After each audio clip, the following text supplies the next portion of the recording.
Hello à tous et bienvenue sur cette chaîne. C'est la première fois que vous venez. Vous êtes sur Éveille en nous, la chaîne qui vous reconnecte au bien-être et qui vous accompagne dans votre transformation intérieure. Ça reste le même slogan, mais en fait, on aimerait être dans une démarche cette année de légèreté, de fun, de vous apporter des éléments de réflexion, de vous apporter de nouvelles personnes, des choses à découvrir, des choses qui vous enrichiront personnellement. Donc aujourd'hui, je vous propose cette belle interview avec Émilie, prof de Tantra Yoga et accompagnante holistique. Vous allez découvrir qui elle est. Et j'aime beaucoup parce que dans cette interview, on va voir aussi qu'est-ce que c'est la Kundalini, parce qu'on entend tellement de choses, tellement de bullshit, on en a marre, on entend tout et n'importe quoi, on voit des corps qui tremblent, on voit maintes et maintes choses, et moi j'en ai marre de voir ça, j'aimerais qu'on rende ça accessible. Bonjour Émilie, Bonjour Amy. merci beaucoup d'être avec moi aujourd'hui pour faire Ouais, cette vidéo. avec joie. Ça me touche vraiment que tu portes ta voix aujourd'hui, que tu montres qui tu es, ce que tu fais.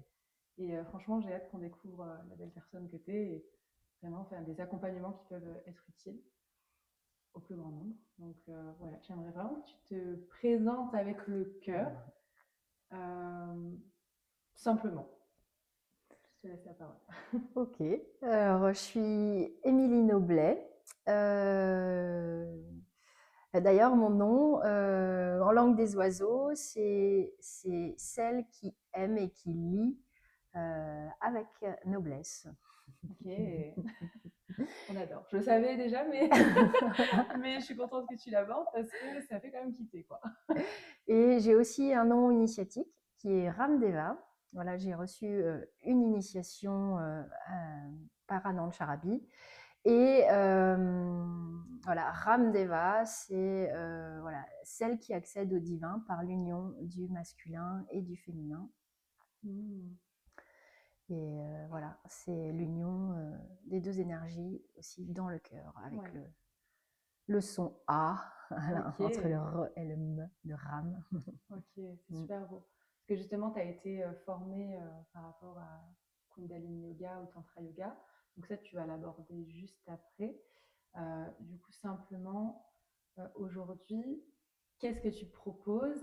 Sachant qu'on va beaucoup aborder ce que n'est pas l'éveil de la Kundalini, parce que c'est quand même un sujet important. Aujourd'hui, on entend tout et n'importe quoi. Et je pense que c'est bien qu'on ait ta vision des choses et que ça vienne peut-être remettre certaines choses à leur place, en tout cas, pour que les gens puissent faire des choix plus conscients. Donc, qu'est-ce que tu proposes justement comme accompagnement, comme pratique aujourd'hui? Voilà, donc je suis professeure de Kundalini Yoga et de Tantra Yoga. Euh, et je suis aussi accompagnante holistique.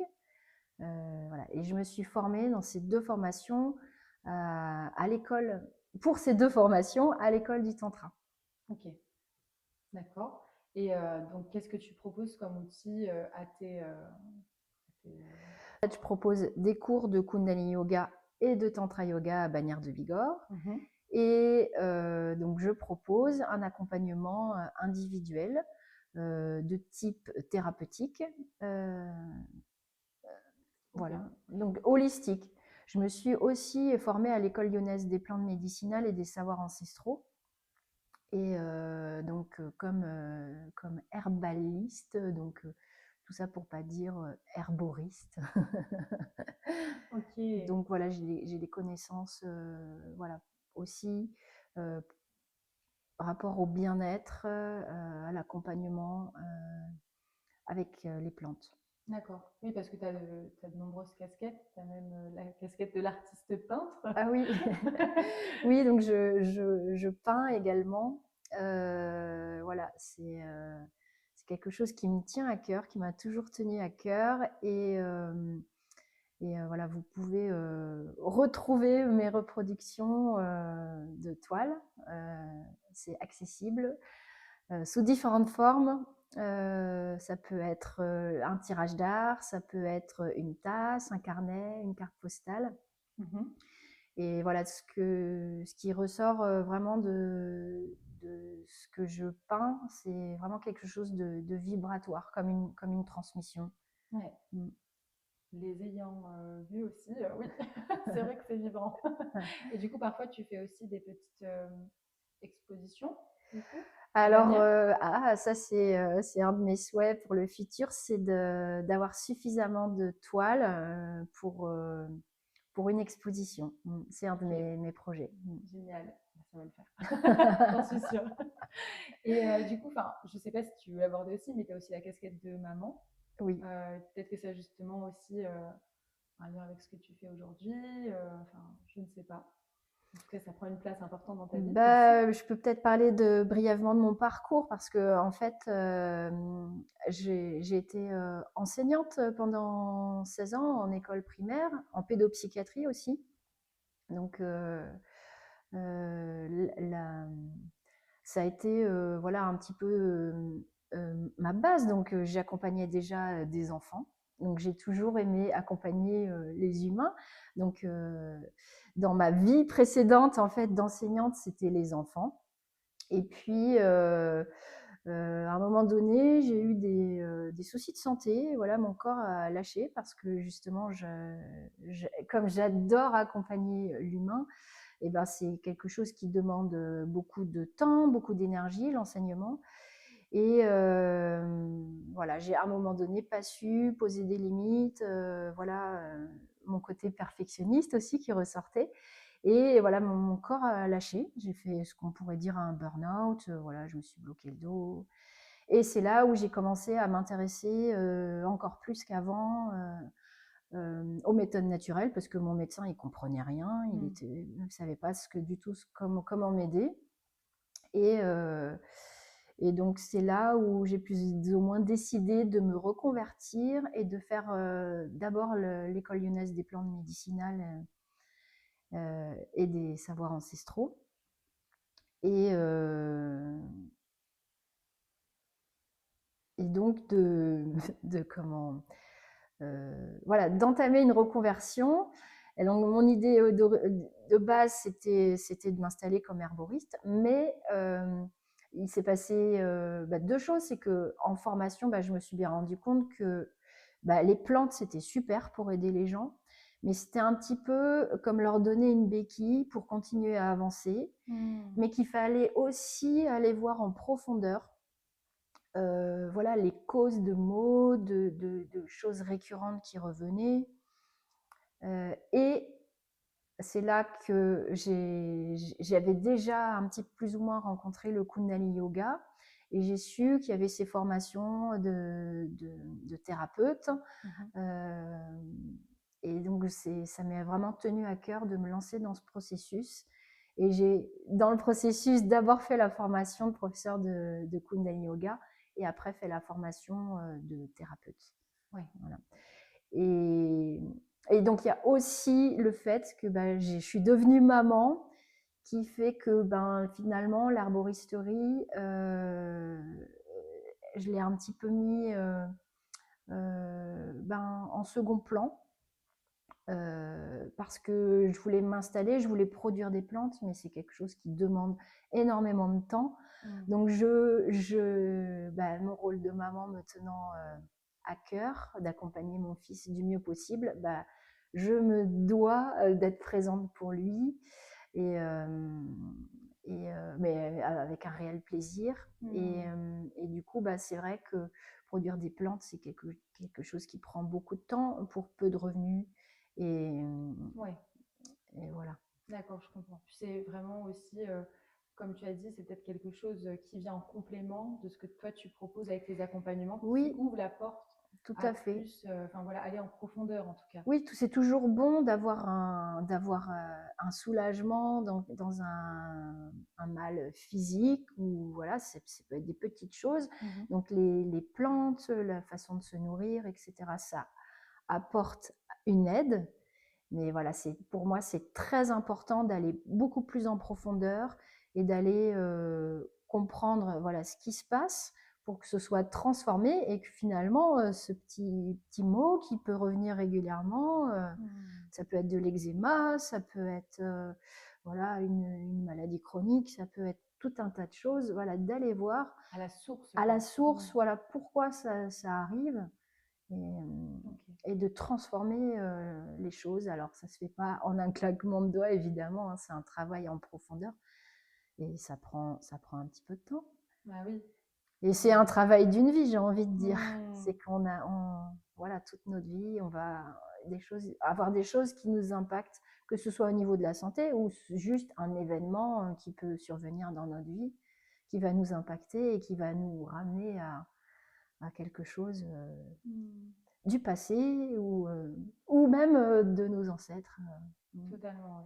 Mais c'est vrai, mais du coup, qui c'est qui vient te consulter justement pour ce genre d'accompagnement? Par exemple, moi, si je viens te voir, c'est pourquoi en fait? Bah déjà, si tu viens me voir, déjà, il faut que tu en aies envie. Il faut que tu aies envie d'amener une transformation dans ta vie. Il faut que tu sois prête à ça. Donc, forcément, les gens qui commencent à poser des questions ou à venir m'appeler, c'est que déjà, ils ont cet élan. Et puis, bah, les gens peuvent arriver avec une problématique. Bah, ça peut être une croyance limitante qui les empêche de s'épanouir, de se développer, de réaliser leurs projets. Par exemple, je dis n'importe quoi, mais est-ce que ça peut être, je sais pas pourquoi, j'attire toujours les mêmes hommes? Oui, Ça peut c'est être tout ça, à par fait, exemple? c'est tout à fait la base de départ d'un travail ouais, en accompagnement. Ok. Parce que du coup, tu parlais aussi que tu es prof de Tantra Yoga et de Kundalini Yoga. Oui. Du coup, qu'est-ce que c'est? Je sais qu'on entend beaucoup de choses sur la Kundalini. Toi, comment tu l'amènes justement dans cet accompagnement holistique? Est-ce que c'est deux choses différentes avec l'accompagnement que tu proposes? Voilà. Bah, alors, oui, c'est deux choses différentes. Donc, les gens peuvent venir indépendamment à l'un ou à l'autre. Ok. Donc, en ce sens, c'est différent. Mais il y a une complémentarité, puisque dans l'école dans laquelle je me suis formée, c'est deux outils très importants. Et donc, c'est important pour moi d'avoir cette pratique de Kundalini Yoga, qui est une pratique qui va travailler sur notre énergie, qui va travailler sur différents plans. Ça va travailler sur le plan physique, puisqu'on va pratiquer des postures, mais ça va aussi pouvoir travailler sur le plan psychique, émotionnel, autant que spirituel. Ouais, ok. Et là, sur Internet, par exemple, on voit beaucoup des montées de Kundalini, des gens qui tremblent. Enfin, voilà, on entend diverses choses à ce Oui, sujet. alors c'est vrai C'est que quoi? du coup, le mot Kundalini peut faire peur parce qu'on entend tout et n'importe quoi à ce sujet. Et en fait, bah, quand on vient pratiquer un cours de Kundalini Yoga, eh ben, on va pas avoir une montée de Kundalini comme ça se fait pas comme ça.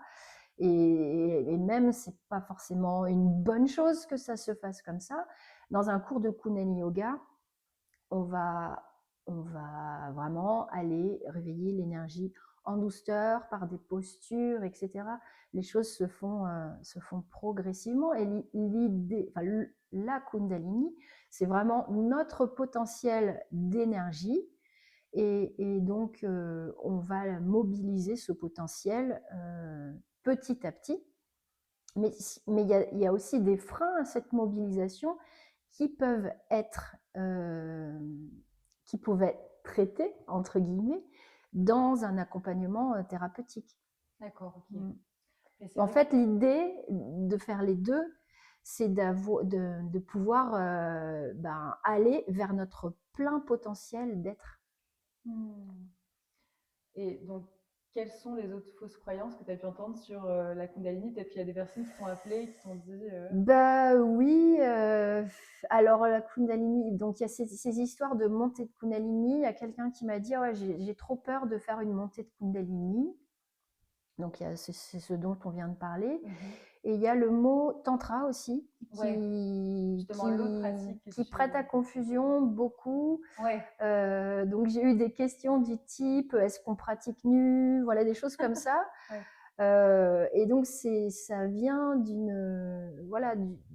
de dérive occidentale de l'utilisation du mot tantra, où il n'est pas compris, où il est pris à d'autres comptes, où il est réduit à une pratique, alors que le tantra, c'est un sujet très vaste, mais qui quoi, le tantra peut finalement, de manière très simple, ça va être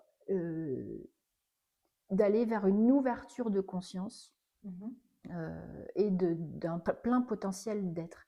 Donc en fait, c'est l'ensemble des techniques, des méthodes qui vont nous permettre d'aller vers ça, vers cette ouverture spirituelle, etc. Du coup, le Kundalini Yoga et le Tantra Yoga, c'est des outils qui vont nous permettre d'aller vers cette ouverture de conscience, voilà, cet amour universel. Oui, j'aimerais bien savoir si toi, tu vois quand même une différence entre les deux pratiques et si toi, tu recommandes, peut-être que tu recommandes plus une pratique qu'une autre selon peut-être la recherche de chaque personne, les besoins. Je ne sais pas quel est ton avis là-dessus, quelle serait la différence entre les deux concrètement? Les deux, déjà, il y a des points communs entre les deux, puisque un cours de Kundalini, ça se déroule en 3 parties. Une partie avec des postures statiques ou dynamiques, accompagnées de respiration, de mudra, de position des mains, et des mantras aussi à certains moments. Donc du yoga, enfin des postures. Donc des postures, voilà, on appelle ça un kriya, un ensemble de postures, une relaxation et une partie méditation, la plupart du temps accompagnée d'un mantra. Donc il y a déjà les mantras qui sont des vibrations qui vont venir apporter quelque chose de subtil, qui vont faire vibrer les cellules, etc.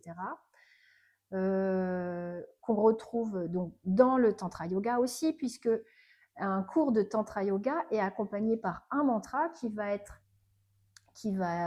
accompagner le cours sur les différentes phases. Ouais. Donc c'est pas être tout nu, c'est pas la différence entre Kundalini Yoga et Tantra Yoga, c'est pas ça. C'est pas ça. Mais il y a de la danse libre, c'est ça? Oui, donc il y a les postures, mais sur un temps plus court que dans un cours de Kundalini Yoga. Il va y avoir de la danse libre, ou donc de la danse plutôt méditative, avec le mantra qui a été choisi pour le cours. La relaxation va se faire avec le même mantra. La méditation va se faire aussi avec un mantra. Et il y aura une partie méditation silencieuse en plus, plus longue. Dans le Tantra Yoga, là, ça va être des mantras universels. Donc, ça peut être des mantras amérindiens, ça peut être des mantras hindouistes, ça peut être des mantras de notre tradition ici catholique. Donc, ça peut être Alléluia, ça peut être ça ouvre Shalom. En plus à d'autres cultures, oui. C'est génial ça. Oui. Des mantras africains. Ok, c'est génial parce que du coup, concrètement, les bienfaits que ça apporte, que ce soit le Tantra Yoga ou le Kundalini Yoga, quels sont-ils? Alors, ça peut avoir des effets sur le corps, sur comment on se sent dans notre corps déjà. La détente, l'apaisement. Ouais, la détente. Mais c'est aussi lié avec l'apaisement mental qu'on va y trouver. En fait, on peut apaiser notre mental qui peut turbiner à 3000 à l'heure parfois. Donc, ça amène plus de paix.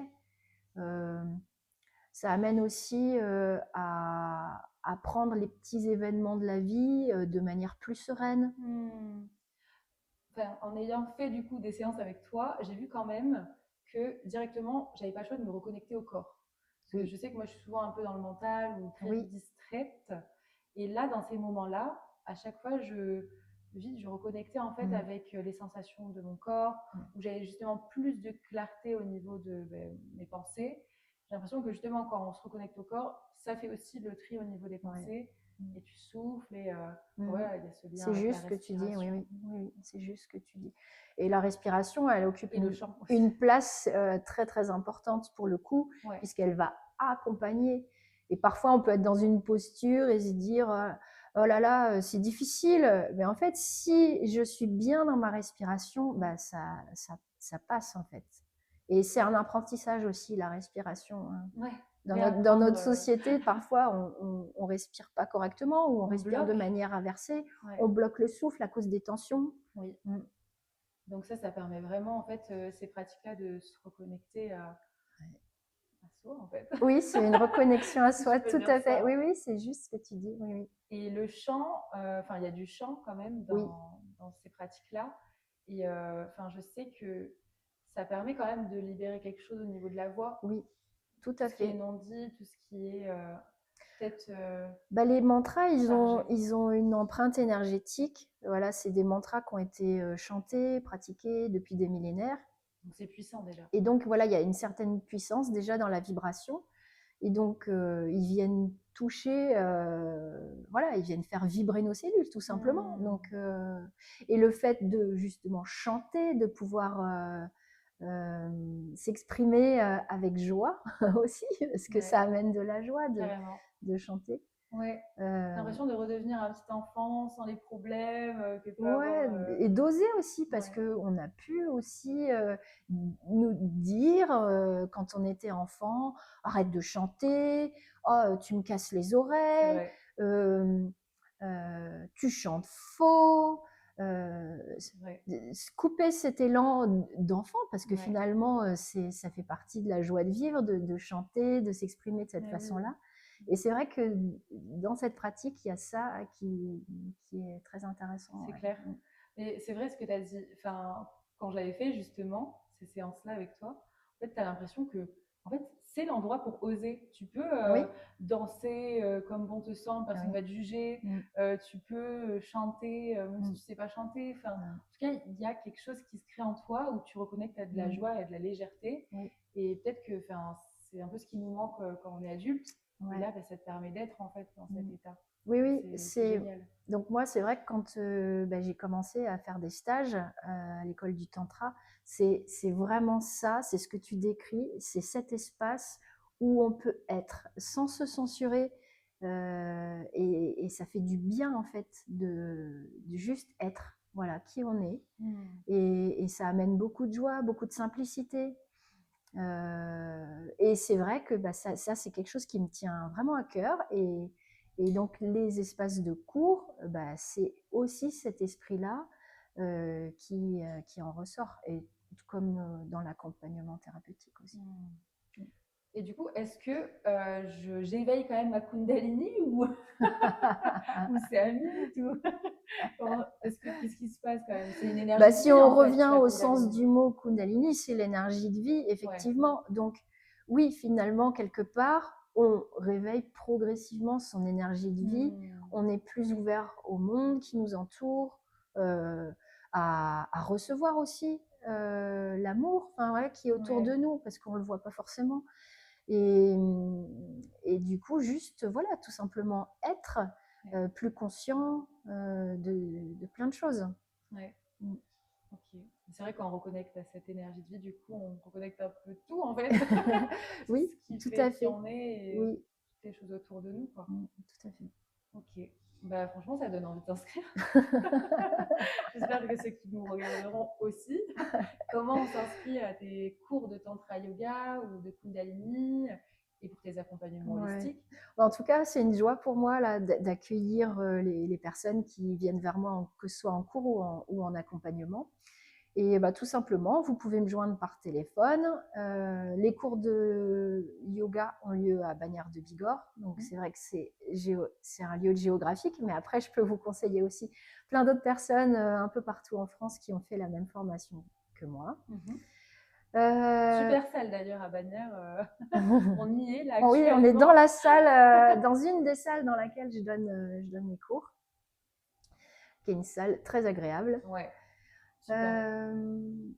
Oui, sinon vous pouvez me suivre sur les réseaux sociaux, Facebook, Instagram. J'ai une chaîne YouTube où je poste quelquefois des petites vidéos d'éclaircissement sur le Kundalini Yoga, sur le Tantra Yoga.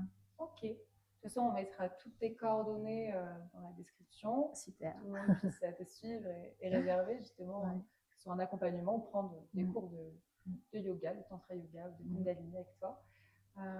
Est-ce que tu aimerais ajouter un mot, quelque chose? Est-ce que tu voudrais partager un message qui te tient à cœur. Mmh. Sens-toi libre, c'est le moment. Ouais, bah, ce qui vient, c'est un petit peu ce qu'on disait tout de suite, c'est le fait d'être pleinement vivant, d'être là et de vivre à fond cette vie. D'oser être. Et ouais, une invitation vraiment à oser être. Et reconnecter à cette joie d'enfant.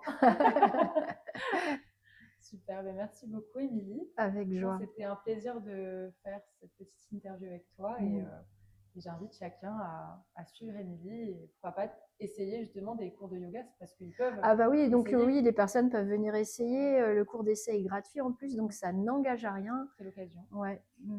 Et vous goûterez un petit peu à ce que ça peut apporter dans votre vie, le tantra yoga ou Kundalini yoga en tout cas. Merci beaucoup. Merci Amy. Et à bientôt. À bientôt.